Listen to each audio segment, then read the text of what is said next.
Namaste. In this video, we're going to talk about the discovery of calculus in Bharat. We'll be giving relevant proofs from research journals, from authentic research journals well established in the domain of mathematics.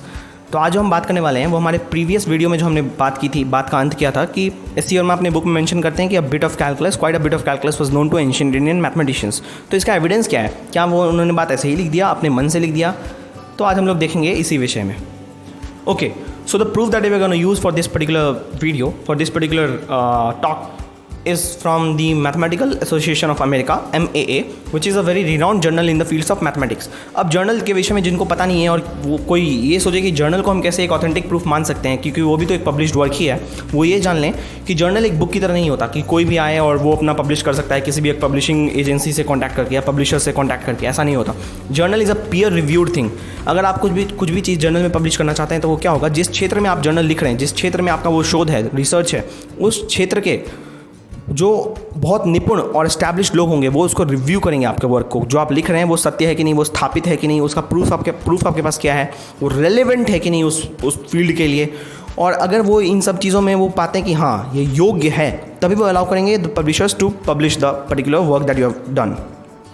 तो ये जो work है ये mathematical association of America के द्वारा published है और इसकी ऑथेंटिसिटी को कोई क्वेश्चन नहीं कर सकता. मैथमेटिकल डोमेन में इसके ऑथेंटिसिटी को कोई क्वेश्चन नहीं कर सकता. इसलिए हम इसी का रेफरेंस लेंगे इस पूरे टॉक के दौरान. ठीक है. वैसे और भी बहुत सारे वर्क्स हैं जो इस डोमेन में अपना रिसर्च दिए हैं और बहुत सारे वर्क को इन्होंने साइट भी किया है. तो हम केवल इसी पेपर को रेफ़र करने वाले हैं और मैं इसका लिंक डिस्क्रिप्शन में भी दे दूँगा, जिसको जाकर पढ़ना है वो पढ़ सकते हैं. अब आगे चलते हैं. अभी आगे चलने से पूर्व कैलकुलस के विषय में थोड़ा सा बोल देते हैं कि कैलकुलस क्या है. Basically calculus is basically a set of algebraic techniques to solve geometrical problems. ठीक है ना. वेस्टर्न वर्ल्ड में या अभी के परिप्रेक्ष्य में तो हम यही देखते हैं कि कैलकुलस एक अलजेब्राइक टेक्निक है जिसको हम लोग ज्योमेट्रिकल प्रॉब्लम्स को सॉल्व करने के लिए प्रयोग करते हैं. परंतु जब भारत की बात आती है और भारत में कैलकुलस की डिस्कवरी की बात आती है तो इस पेपर में जैसा कि वो इस्टेब्लिश करेंगे और वास्तव में ऐसा ही था कि calculus was formally basically developed in the initial stage at least to solve algebraic problems. तो algebraic techniques का प्रयोग करके ही algebraic problems को ही solve करने के लिए कैलकुलस की जो रचना है वो हुई भारत में, भारत के परिप्रेक्ष्य में. ठीक है ना. contrary to what we have today. अब जो ऑथर इस पेपर के डेविड ब्रिसॉड वो लिखते हैं अपने प्रथम पृष्ठ पे, जो कि आपके स्क्रीन पे भी आ रहा है, कि before Newton and Leibniz, long before Newton and Leibniz, Indian astronomers came to a point where they created something which we would today call calculus. ठीक है ना. तो आप ध्यान में रखिए इन बातों को. Indian astronomers came to a point where they created something which would call calculus. यहाँ पे मैथमेटिशियंस नहीं है, एस्ट्रोनॉमर्स ने वो काम किया है. तो आपको इस बात को हमेशा ध्यान में रखना होगा कि भारत में गणित केवल गणितज्ञों तक ही नहीं था. गणित आप बहुत सारे ऐसे शोध के भी विषय हैं जिसमें आपको पता चलेगा कि पोएट्स ने भी गणित का प्रयोग किया है अपने कविता की रचनाओं में, उसको एनकोड करने के लिए और फिर बाद में उसको डिकोड करने के लिए. इसलिए बहुत सारे कविता अथवा जो वेद शास्त्रों में भी जो लिखे हुए हमारे श्लोक हैं उसके साथ अगर कोई छेड़छाड़ करेगा तो एनकोडिंग डिकोडिंग पैटर्न से ही पता चल जाएगा कि कौन से वर्सेस जो हैं वो छेड़छाड़ किए हुए हैं. ठीक है ना. वो उसके ओरिजिनल वर्सेस नहीं हैं. तो इतनी हद तक मैथमेटिक्स मिक्स थी हमारे कल्चर में. तो जो भी है, इन्होंने प्रथम पेज में लिखा है कि Indian astronomers came to a point where they created something which we would today call calculus. ये प्रथम बात होगी. और दूसरी बात जो उन्होंने लिखी है कि बिफोर 1500, ठीक है ना, Indians were quite frequent in using concepts from both differential and integral calculus to derive infinite series expansions. अब आप समझ लीजिए इन्होंने वर्ड का जो प्रयोग किया वो किया है डिराइव. और वास्तव में आगे चल के इस पेपर में हमको पता चलेगा कि कैसे उन्होंने डिराइव किया इनफिनिट सीरीज एक्सपेंशंस को using the concept of both integral and differential calculus. तो अभी आगे चलते हैं.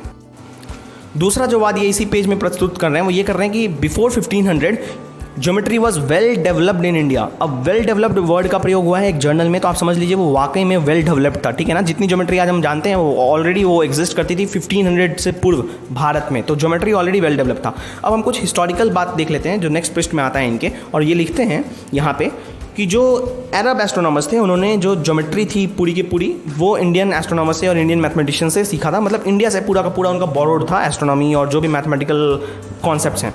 और जो यूरोपियंस थे उन्होंने इसको पूरा का पूरा बोरो किया था अफ्रीका से. वो ये बात को लिख रहे हैं, आप जर्नल में पढ़ सकते हैं, रेफर कर सकते हैं.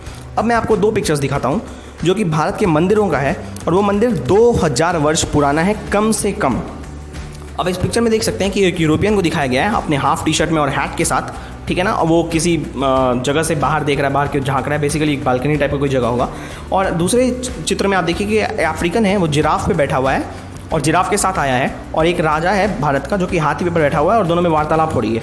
कहना ये चाहता हूँ कि यूरोप अरब और अफ्रीका भारत के साथ बहुत पूर्व से ही ट्रेड में थे, ठीक है ना। तो ये जो नॉलेज स्प्रेड हुआ भारत से अरब की तरफ और अफ्रीका की तरफ, ये आज नहीं बहुत पूर्व से होता आ रहा है। और यूरोपियंस ने जो अफ्रीका से लिया था वो वास्तव में अफ्रीका भारत से ही गया था। तो इस पृष्ठ से आगे बढ़ते हुए जब हम अगले पृष्ठ पे आते हैं तो ये बताते हैं कि जो आर्यभट्टा थे बिहार के, उन्होंने प्रथम बार जो सर्वप्रथम डिफरेंशियल कैलकुलस का उत्पत्ति दिखा वो दिखा आर्यभट्टिया पुस्तक में, जहाँ पे आर्यभट्टा ने साइन के फर्स्ट डिफरेंस को लिया, फर्स्ट डिफरेंस अर्थात फर्स्ट डेरिवेटिव को लिया और d/dx ऑफ साइन एक्स को cos x लिखा, ठीक है। आर्यभट्टा ने इसको क्यों निकाला? क्योंकि उनको साइन का टेबल कंस्ट्रक्ट करना था। तो Aryabhata used the derivative of sine to construct the sine tables, but he was not that precise and that is why his tables were not that precise. लेकिन उनकी प्रिसीजन इतनी भी कम नहीं थी, 0.1% के आसपास में वो प्रिसाइज थे एरर में। और उनके जो सक्सेसर्स आए, the successor of Aryabhata, they derived the exact differential factor for sine, first differential factor, और उसके बाद उन्होंने इस डिफरेंस को इंटरपोलेट करके पूरे साइन के टेबल को बनाया, जो कि आज के मेजर से प्रिसाइज है, लमसम प्रिसाइज है, ठीक है ना। तो इतने हद तक फर्स्ट डिफरेंस को यानी कि फर्स्ट डेरिवेटिव को कैलकुलेट किया जा चुका था आर्यभट्टा के टाइम में। अब जब आगे इस पेपर में आप देखेंगे तो आपको दिखेगा कि ब्रह्मगुप्ता आए जो कि राजस्थान के थे, और उन्होंने क्या किया, आर्यभट्टा के इस काम को फर्दर इंटरपोलेट किया। उन्होंने बोला कि ठीक है, आर्यभट्टा ने फर्स्ट डिफरेंस तक तो किया है, मैं इसको इंटरपोलेट करके सेकंड डिफरेंस तक ले जा सकता हूँ। और ब्रह्मगुप्ता ने जो डिराइव किया वो है what we today know as the Taylor's expansion and termination till the second degree, second differential coefficient. यहाँ पे ध्यान देने योग्य बात तो ये है कि ब्रह्मगुप्ता जो कि आर्यभट्टा के फर्स्ट डिफरेंस को इंटरपोलेट करके सेकंड डिफरेंस तक लाए थे, वो 665 की बात है, ठीक है ना। 1600 कहाँ न्यूटन लाइब्निज और कहाँ 665 में ऑलरेडी टेलर्स का सेकंड डिग्री एक्सपेंशन तक इस्टेब्लिश हो चुका था भारत में, ठीक है। अब हम लोग आते हैं कि इसको फर्दर कैसे किया गया। तो आप देखिए, बिहार से होते होते ये राजस्थान तक ब्रह्मगुप्ता तक पहुंचा, और ब्रह्मगुप्ता से अब सीधा आ जाते हैं केरल में। केरल में 9th सेंचुरी में आते हैं हमारे मैथमेटिशियंस और पूरे के पूरे कैलकुलस को स्तंभ बनाकर खड़ा कर देते हैं। तो जो बीज कैलकुलस का आर्यभट्टा ने बोया, उसको एक पौधे में उपार्जन किया ब्रह्मगुप्ता ने, और उस पौधे को वृक्ष बनाने का कार्य केरला के मैथमेटिशियंस ने, केरला के गणितज्ञों ने कैसे किया, अब वो देखेंगे।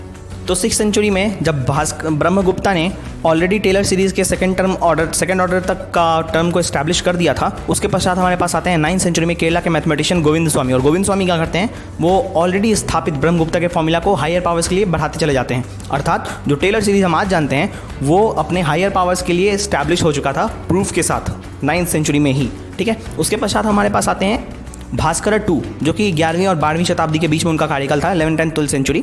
और वो क्या करते हैं, वो एक अद्भुत कार्य कर देते हैं, एक बहुत ही उपयोगी रिजल्ट, जिसको कि हम लोग बोलते हैं the surface area of a sphere, ठीक है। हम लोग सभी जानते हैं कि सरफेस एरिया जो स्फीयर का होता है वो 4πr² होता है, परंतु हमें इसका प्रूफ नहीं पढ़ाया जाता 11th-12th से पहले, क्योंकि वो पॉसिबल नहीं होता है, उसमें इंटीग्रल कैलकुलस का प्रयोग होता है। अब हम सभी ने, जिसने भी फिजिक्स लिया है अथवा मैथ्स लिया है, हम लोग जानते हैं कि सरफेस को या तो वर्टिकल स्ट्रिप्स में कट करते हो या हॉरिजॉन्टल स्ट्रिप्स में कट करते हो, और फिर उस सारे के इंडिविजुअल स्ट्रिप्स के एरिया को, सरफेस एरिया को आप सम करते जाते हो और पूरे स्फीयर का एरिया ड्राइव करते हो इंटीग्रेट करके। और यही एग्जैक्ट प्रोसीजर हमारे भास्कर टू ने किया था, और स्फीयर के सरफेस एरिया को प्रूव करके दिखाया कि वो 4πr² होता है, ठीक है। हम लोग इंटीग्रल कैलकुलस में 0 से इन्फिनिटी जाते हैं, मतलब इन्फिनिट नंबर ऑफ स्ट्रिप्स लेते हैं। उन्होंने एक फाइनाइट अमाउंट लिया था जो कि आज के दिन में कंप्यूटेशन में यूज़ होता है, प्रयोग होता है, ठीक है ना। ये भी एक डिफरेंस है हमारे कैलकुलस और वेस्टर्न कैलकुलस में। हमारे जितने भी मैथमेटिशियंस ने कैलकुलस का प्रयोग किया उसमें कभी भी टेंड्स टू इन्फिनिटी इत्यादि का प्रयोग नहीं किया। उन्होंने एक फाइनाइट परंतु बहुत बड़ा क्वांटिटी लिया है इन्फिनिटी की जगह पर। और मॉडर्न कंप्यूटेशन जो भी करते हैं वो जानते हैं कि इन्फिनिटी नाम का कोई चीज़ कंप्यूटर में एग्जिस्ट नहीं करता, वो बस एक बहुत बड़ा नंबर होता है, ठीक है। तो आप समझ सकते हैं ये कितना रेलेवेंट था पहले के ज़माने में भी और आज भी। कोई बात नहीं, अब आगे बढ़ते हैं। तो हमारे पास भास्कर टू जब 11th से 12th सेंचुरी के बीच में आए तो उन्होंने इंटीग्रल कैलकुलस का अच्छा खासा प्रयोग किया। तो 14th सेंचुरी में हमारे पास एक ज्येष्ठ देव नाम के गणितज्ञ आते हैं केरला से। वो क्या करते हैं, वो एक पुस्तक लिखते हैं युक्ति भाष्य।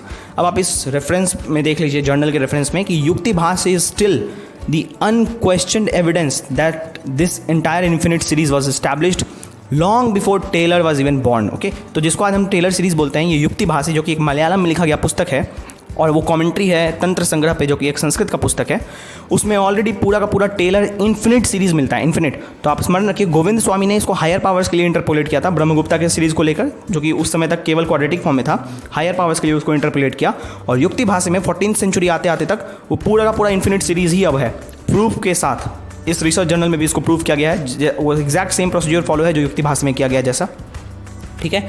युक्ति भाष्य मैंने बोला कि एक पुस्तक पे जिसका नाम है तंत्र संग्रह, उस पर एक कमेंट्री था। अब तंत्र संग्रह को लिखने वाले थे हमारे नीलकंठ। नीलकंठ क्या करते हैं, वो केवल एक पुस्तक नहीं लिखते, वो दूसरी पुस्तक भी लिखते हैं जिसका नाम होता है आर्यभट्टीय भाष्य, ठीक है।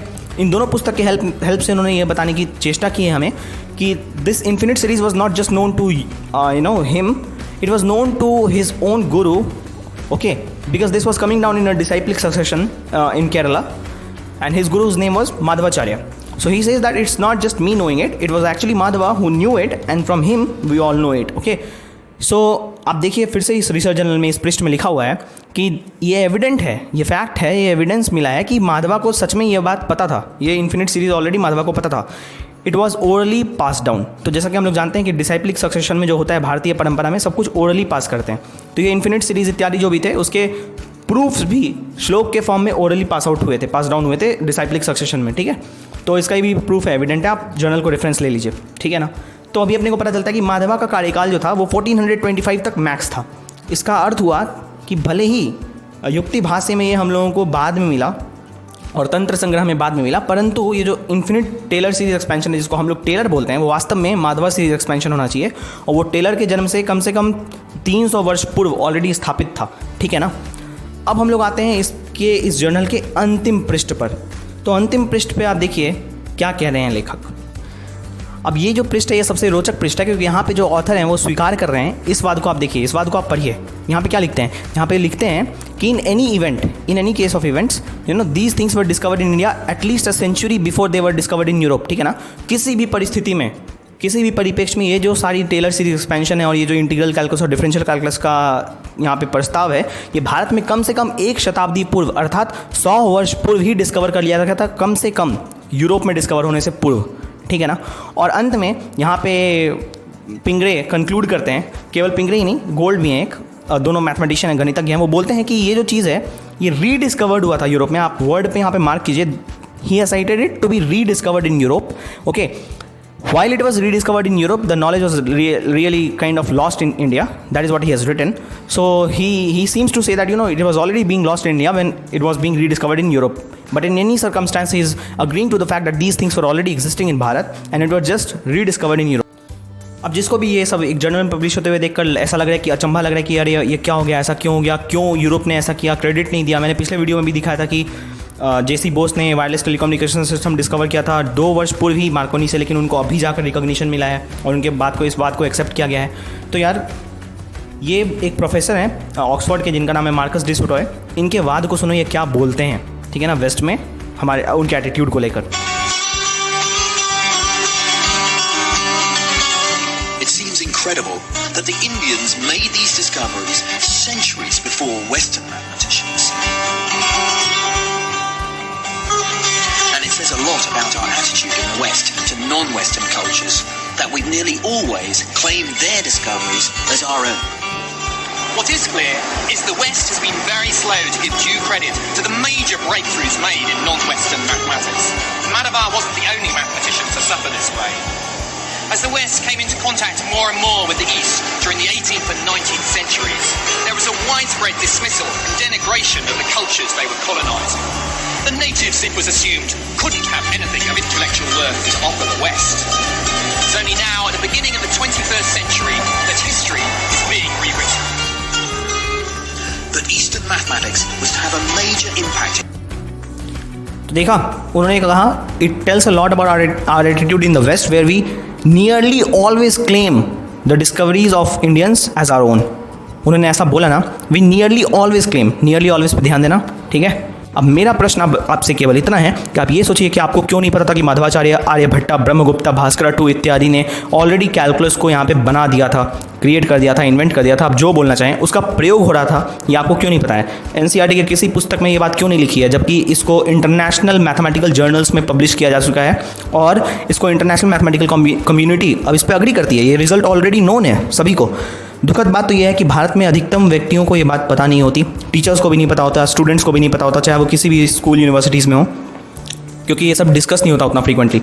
अब जो लोग ये वाद रखते हैं आपके साथ कि नाम से क्या फ़र्क पड़ता है, कोई भी डिस्कवर करे, हमको तो यूज़ करना है, अग्रीड, तो नाम पढ़ो ही मत, है ना. क्योंकि न्यूटन और लाइबनिज का नाम तो एक तरह से गलत है. हो सकता है वो यूरोप के लिए पहले डिस्कवरर हो, पहले क्रिएटर हो, कैलकुलस के पहले इन्वेंटर हो, पर हमारे लिए तो नहीं है.